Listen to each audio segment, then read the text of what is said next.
Welcome to స్వతంత్ర news. ముందుగా headlines చూద్దాం. క్లైమాక్స్ కు చేరిన క్యాంపెయిన్ మరికొన్ని గంటల్లో ఎన్నికల ప్రచారానికి తెర.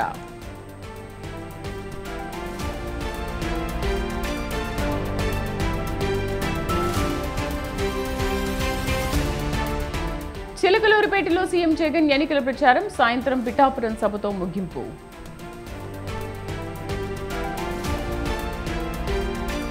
తెలంగాణలో ప్రియాంక గాంధీ ఎన్నికల ప్రచారం తాండూరు కామారెడ్డి సభలకు రేవంత్ రెడ్డి హాజరు.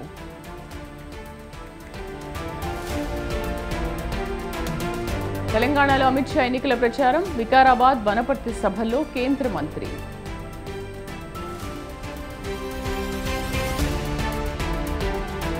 తూర్పుగోదావరి జిల్లాలో భారీగా బయటపడ్డ నగదు. నల్లజర్ల మండలం అనంతపల్లిలో 7 కోట్లు సీజ్.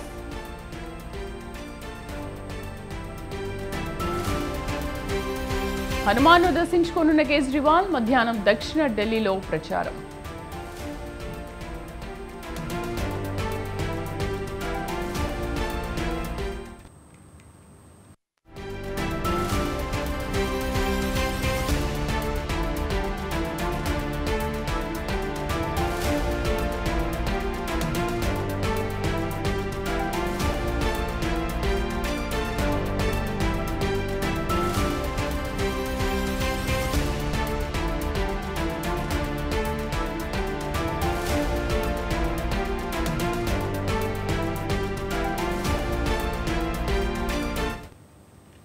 ఎన్నికల వేళ భారీగా నగదు పట్టుబడుతోంది. తూర్పుగోదావరి జిల్లాలో యాక్సిడెంట్ జరగడంతో వాహనం నుంచి నగదు బయటపడింది. అనంతపల్లి వద్ద లారీ ఢీకొట్టడంతో తౌడు బస్తాలతో వెళ్తున్న టాటా ఏస్ వాహనం బోల్తా పడింది. అయితే ఈ వాహనంలో తౌడు బస్తాలు తరలిస్తున్నారని అందరూ అనుకోగా ఊహించని విధంగా తౌడు బస్తాల మధ్యలో అట్టపెట్టెల్లో పెట్టి తరలిస్తున్న నోట్ల కట్టలు బయటపడ్డాయి.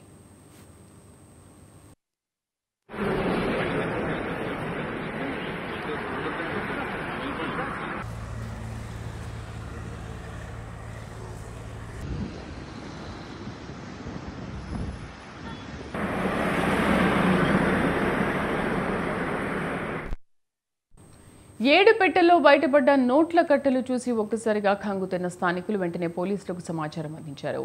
ఘటనా స్థలానికి చేరుకున్న పోలీసులు టాసేస్ వాహనంలో బయటపడ్డ నగదును స్వాధీనం చేసుకున్నారు. ఎన్నికల వేళ భారీ మొత్తంలో నగదు పట్టుబడ్డంతో పోలీసులు ఐటీ అధికారులకు సమాచారం అందించారు. రంగంలోకి దిగిన ఐటీ ఆఫీసర్స్ నగదును లెక్కించే పనిలో పడ్డారు. మా కరెస్పాండెంట్ సతీష్ పూర్తి సమాచారం అందిస్తారు. సతీష్. Good morning Sridevi.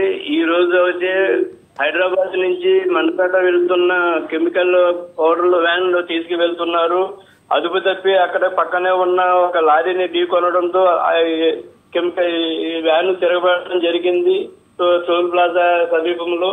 కాకపోతే అక్కడ ఎప్పుడైతే వ్యాన్ తిరగబడ్డదో అందులోంచి బస్తాలు అలాగే కెమికల్ బ్యాగ్ సంబంధించి కింద పడడం జరిగాయి. ఈ బస్తాల్లో మొత్తం 7 పెట్టెలతో నగదు తరలిస్తున్నారని చెప్పి అక్కడ సమాచారం తెలుసుకున్నారు పోలీసులు. కాకపోతే పోలీసులు వచ్చి అధికారులు మొత్తం లెక్కింపు చేయగా మొత్తం ఈ బాక్సుల్లో 7 కోట్ల రూపాయల వరకు కూడా నగదు ఉందని చెప్పి చెప్పడం జరిగింది. టోల్ ప్లాజా అడ్మినిస్ట్రేషన్ భవనం వద్ద కౌంటింగ్ చేస్తున్నారు శ్రీదేవి. సతీష్, వాళ్ళని మరి అదుపులోకి తీసుకుని విచారిస్తున్నారా? ఇప్పుడు ఎవరైతే హైదరాబాద్ మండపేట వెళ్తున్న కెమికల్ పౌడర్ వ్యాన్లు తిరగబడంతో అక్కడ దానికి సంబంధించి ఎవరైతే డ్రైవర్ ఉన్నారో డ్రైవర్ ని అదుపులోకి తీసుకున్నారు. అక్కడ పోలీసులు అయితే అధికారులు మొత్తం ఇది ఎక్కడి నుంచి వస్తుంది, ఎక్కడికి వెళ్ళింది అన్న విషయం మీద క్షుణ్ణంగా పరిశీలిస్తున్నారు Sridevi. Right Satish, thank you.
Telugu రాష్ట్రాల్లో నేటితో ఎన్నికల ప్రచార ఘట్టం ముగియనుంది. హోరాహోరీగా సాగిన లోక్సభ అసెంబ్లీ ఎన్నికల ప్రచారం సాయంత్రంతో ముగియనుంది.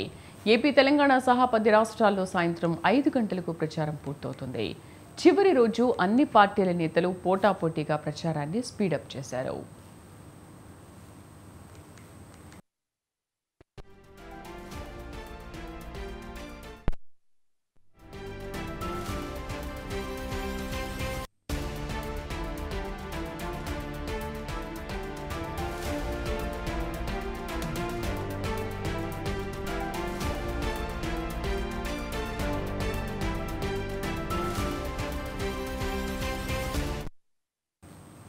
లోక్సభ ఎన్నికల ప్రచారంలో భాగంగా ఓటర్లకు చేరువయ్యేందుకు అన్ని పార్టీల నాయకులు అధిక ప్రాధాన్యం ఇచ్చారు. బహిరంగ సభలను తగ్గించిన పార్టీలు కార్నర్ మీటింగ్లు, రోడ్ షోల ద్వారా ప్రచారాన్ని హోరెత్తించాయి. స్టార్ క్యాంపెయినర్లు సైతం సమ్మేళనాలు, రోడ్ షోలకి ప్రాధాన్యం ఇచ్చి ప్రచారం నిర్వహించారు. వీటికి తోడు పార్టీల మేనిఫెస్టోలు, నినాదాలు, లోకల్ మేనిఫెస్టోలతో పాటు ప్రధాని మొదలు సీఎం, మాజీ సీఎం, ఆయా పార్టీల స్టార్ క్యాంపెయినర్ల సంభాషణల వీడియోలను సోషల్ మీడియా ద్వారా విస్తృతంగా ప్రచారం చేయించారు. ఫేస్బుక్, ఇన్స్టాగ్రామ్, ట్విట్టర్, వాట్సాప్ గ్రూపుల ద్వారా తమ నినాదాన్ని అభ్యర్థులు విస్తృతంగా ఓటర్ల దరికి చేర్చారు. ఓటర్లను అభ్యర్థిస్తూ వాయిస్ మెసేజెస్ ముంచెత్తాయి. ఎల్లుండి 10 రాష్ట్రాల్లో లోక్సభ ఎన్నికల 4వ విడత పోలింగ్కు అన్ని ఏర్పాట్లు జరుగుతున్నాయి. లోక్సభతో పాటు ఏపీ అసెంబ్లీ ఎన్నికల పోలింగ్ కూడా ఎల్లుండే జరగనుంది. జూన్ 4న లోక్సభ, ఏపీ సహా పలు రాష్ట్రాల అసెంబ్లీ ఎన్నికల ఫలితాలు వెలువడతాయి.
తెలంగాణ నుంచి జనం సొంతూళ్లకు పయనమయ్యారు. తెలుగు రాష్ట్రాల్లో ఎల్లుండి జరిగే పోలింగ్లో ఓటు హక్కు వినియోగించుకునేందుకు హైదరాబాద్లో ఉండే ఏపీ ప్రజలు, తెలంగాణలోని ఇతర జిల్లాలకు చెందిన ప్రజలు తమ సొంత గ్రామాలకు వెళ్తున్నారు.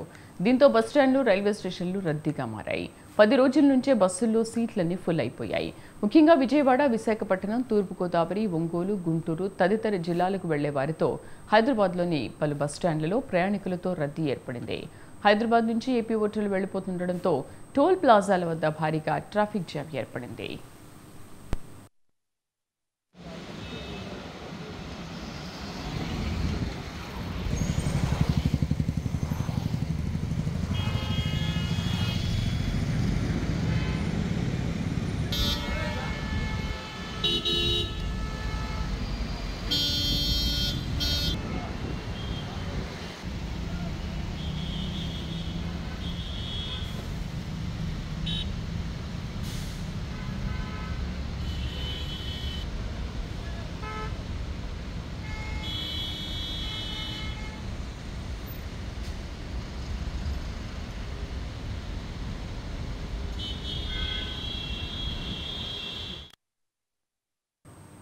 ఏపీలో మే 13న అసెంబ్లీ, లోక్సభ ఎన్నికల పోలింగ్ జరగనుంది. ఓటు హక్కును వినియోగించుకునేందుకు హైదరాబాద్ నుంచి ఏపీ ప్రజలు భారీ సంఖ్యలో ఏపీకి తరలి వెళ్తున్నారు. దీంతో నిన్న సాయంత్రం నుంచి హైదరాబాద్, విజయవాడ నేషనల్ హైవేపై వాహనాల రద్దీ పెరిగింది. పెద్ద సంఖ్యలో వాహనాలు రోడ్లపైకి చేరుకోవడంతో పలుచోట్ల నెమ్మదిగా ముందుకు సాగుతున్నాయి. దీనికి తోడు పలు ప్రాంతాల్లో ట్రాఫిక్ జామ్లు అవుతూ ఉండడంతో వాహనదారులు, ప్రజలు ఇబ్బందులు ఎదుర్కొంటున్నారు. ముఖ్యంగా చౌటుప్పల్, పంతంగి, కొర్లపహాడ్ టోల్ ప్లాజాల వద్ద వాహనాలు బారులు తీరాయి.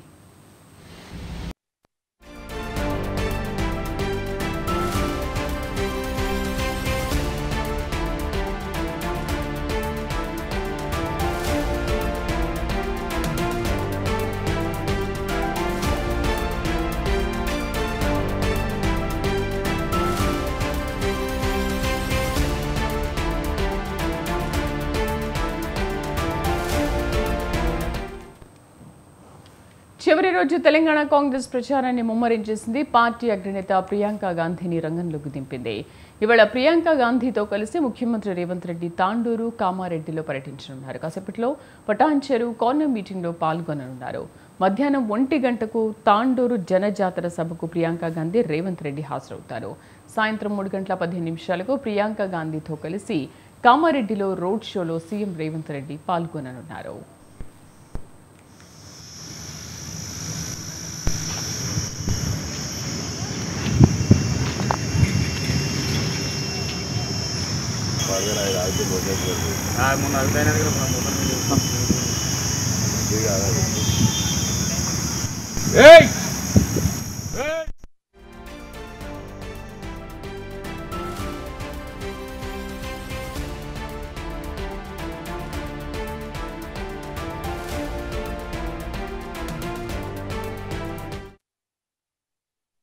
తెలంగాణపై దృష్టి పెట్టిన బీజేపీ అగ్రనేతలతో ప్రచారాన్ని ముమ్మరం చేసింది. నిన్న ప్రధాని మోదీ 2 సభల్లో పాల్గొన్నారు. నారాయణపేట, హైదరాబాద్లోని ఎల్బీ స్టేడియంలో సభకు హాజరయ్యారు. రాత్రి కేంద్ర హోంమంత్రి అమిత్ షా కూడా హైదరాబాద్ చేరుకున్నారు. ఆయన ఇవాళ 2 సభలకు హాజరు కానున్నారు. ఉదయం వికారాబాద్, అనంతరం వనపర్తి బహిరంగ సభలో అమిత్ షా ప్రచారం నిర్వహించనున్నారు.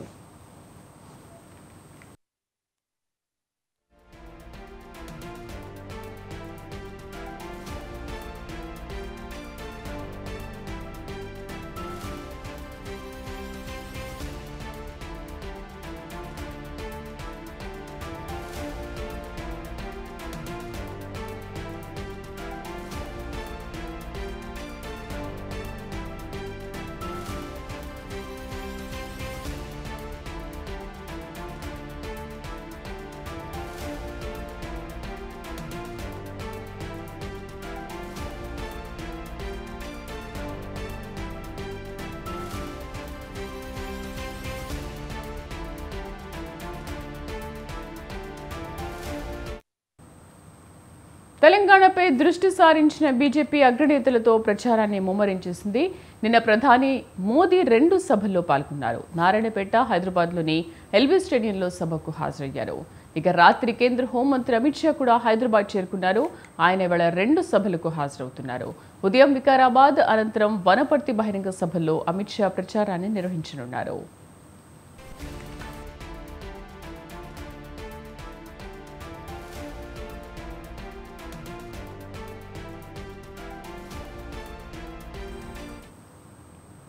ప్రధాని మోదీ సారథ్యంలో దేశం సమృద్ధ భారత్, సంక్షేమ భారత్, సురక్షిత్ భారత్గా ఎదిగిందన్నారు జేపీ నడ్డా. అంతకుముందు ఆయన తిరుమల శ్రీవారిని శ్రీవాణి ట్రస్ట్ టికెట్ల ద్వారా దర్శించుకున్నారు. అనంతరం రంగనాయకుల మండపంలో వేద పండితులు వేద ఆశీర్వాదం చేయగా టీటీడీ అధికారులు తీర్థ ప్రసాదాలు అందజేశారు. శ్రీవారి ఆశీస్సులు పొందడం చాలా సంతోషంగా ఉందన్నారు. ప్రజలందరూ సుభిక్షంగా సుఖ సంతోషాలతో ఉండాలని కోరుకున్నట్లు చెప్పారు.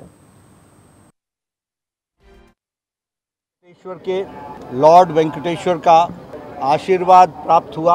हम सब लोग अपने साथियों के साथ भगवान वेंकटेश्वर के दर्शन किए हम सब ने, और हमने भगवान वेंकटेश्वर से इस बात की प्रार्थना की कि देश में, समाज में खुशहाली आए, समृद्धि आए और समाज के सभी वर्ग, सभी लोग मंगलमय रहें, सुखी रहें और समृद्ध रहें। भगवान वेंकटेश्वर के लॉर्ड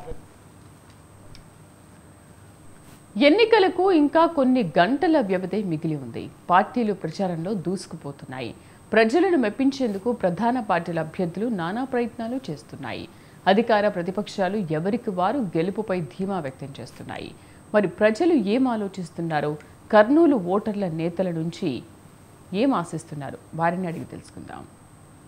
అంటే ఇప్పుడు పోలవరం ప్రాజెక్టు కానీ, రాజధాని కానీ, తర్వాత ఫ్యాక్టరీస్ కానీ ఇలాంటివన్నీ వస్తాయి. అభివృద్ధి అనేది జరుగుతూ ఉంటుంది. కాకపోతే నెక్స్ట్ గవర్నమెంట్ వస్తే మంచి మంచి అవకాశాలు ఉపాధి దొరుకుతుందనేసి ఆశిస్తున్నాం. ఇంకొకటి ఏమంటే యువతకు మెయిన్గా ఉపాధి అవకాశాలు లేవు. ఇలాంటివన్నీ వస్తే బాగుంటుంది గవర్నమెంట్కి. ఉన్నా కానీ అభివృద్ధి అయితే చెందడం లేదు. నెక్స్ట్ గవర్నమెంట్ చంద్రబాబు నాయుడు వస్తే మాత్రం అభివృద్ధి చెందుతున్నది మా అభిప్రాయం. గవర్నమెంట్ అయితే ఓకే, నో ప్రాబ్లం, 50% మార్క్స్ ఇవ్వచ్చు. ఈ సంక్షేమ పథకాల ద్వారా అయితే 100% సక్సెస్ అయిందని అనుకుంటాము. యాక్చువల్గా development at the same time development కూడా కావాలని కోరుకునే వ్యక్తులు. స్కీమ్స్ అంటే బాగానే ఉన్నాయి, no problem. At the same time development కావాలంటే డెవలప్మెంట్ అనేది కొంచెం కనిపించలే. వాస్తవంలో చెప్పాలంటే గవర్నమెంట్ అభివృద్ధి అనేది కాస్త తగ్గిందని చెప్పొచ్చు. అది కూడా ఉంటే బాగుంటుంది. సంక్షేమంతో పాటు అభివృద్ధి కూడా ఉంటే ఇంకా బాగుండేది. ఈ గవర్నమెంట్కి 100% మార్క్స్ వచ్చేవి. అది ఏదో కాస్త తగ్గిందేమో అనిపించింది మనసు, కొంచెం అది ఒకటి లోపం అనిపించింది. అట్ ద సేమ్ టైం ఇంకోటి ఏంటంటే మెయిన్గా అన్నిటికంటే ముఖ్యంగా ఏంటంటే క్యాపిటల్. రాష్ట్రానికి రాజధాని లేదు. రాజధాని అనేది మనకు ఐడెంటిటీ. ఏ రాష్ట్రానికి వెళ్ళినా కూడా క్యాపిటల్ అనేది చాలా ఇంపార్టెంట్. క్యాపిటల్ లేని రాష్ట్రంగా మన రాష్ట్రం వెళ్ళిపోయింది ఇండియాలో. అది ఒకటి. రాజధాని ఎనీహౌ మీకు గవర్నమెంట్కు ఇప్పుడు ఏ గవర్నమెంట్ వచ్చినా ప్రజా సంక్షేమం అని ఉంటుంది. ప్రజా సంక్షేమం కోరి వాళ్ళు ఎక్కడ పెట్టి ఒకటే, ఏ విజయవాడ వాళ్ళు చెప్పిన ఏది అమరావతి అయినా ఓకే, లేకపోతే విశాఖపట్నమా, అది కాలే ఇది కాలే. ఈ 5 yearsలో ఏదీ కాలేదు. వాళ్ళు చెప్పిన 3 రాజధానులు కాలేదు. At the same time Amaravati develop కాలే. నేనేమంటానంటే రాష్ట్రానికి రాజధాని అనేది కూడా సంక్షేమ పథకాలు ఎంత ముఖ్యమో అభివృద్ధి కూడా అంతే ముఖ్యం. డెవలప్మెంట్ అనేది కూడా 50-50 ఉండాలి. అది లోపం అనిపించింది మాకు. ఈ 5 ఏళ్లలో జగన్ ప్రభుత్వంలో మీకు మీ కుటుంబానికి ఏదైనా మేలు జరిగిందా? మేలు అంటే మేలేం పెద్దగా జరగలేదు. మేము నిరుద్యోగస్తులం ప్రస్తుతము, డిఎస్సి క్యాండిడేట్లమే.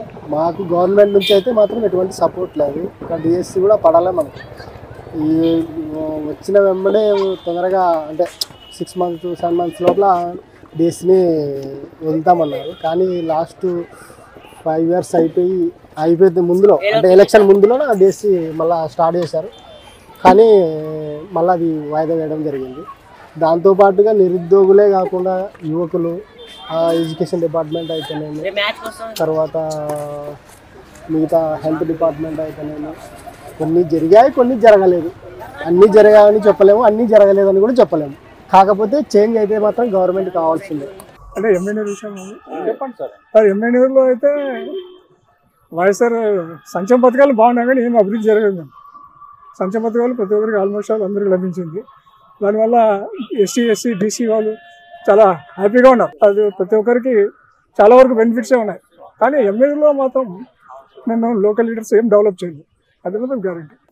ఓన్లీ బైపాస్ రోడ్లో డెవలప్ చేస్తున్నారు, కానీ విలేజ్లో పోస్తుంది. లోపల ఊర్లో పోతే పరమ చండాలం రోడ్స్ ఏమీ బాగుంది. నెక్స్ట్ గవర్నమెంట్ నాకు తెలిసినంత వైఎస్ఆర్ అవ్వచ్చు. ఈ బులెటిన్ విశేషాలు మరిన్ని అప్డేట్స్తో మరో బులెటిన్లో మళ్ళీ కలుద్దాం. Stay with us.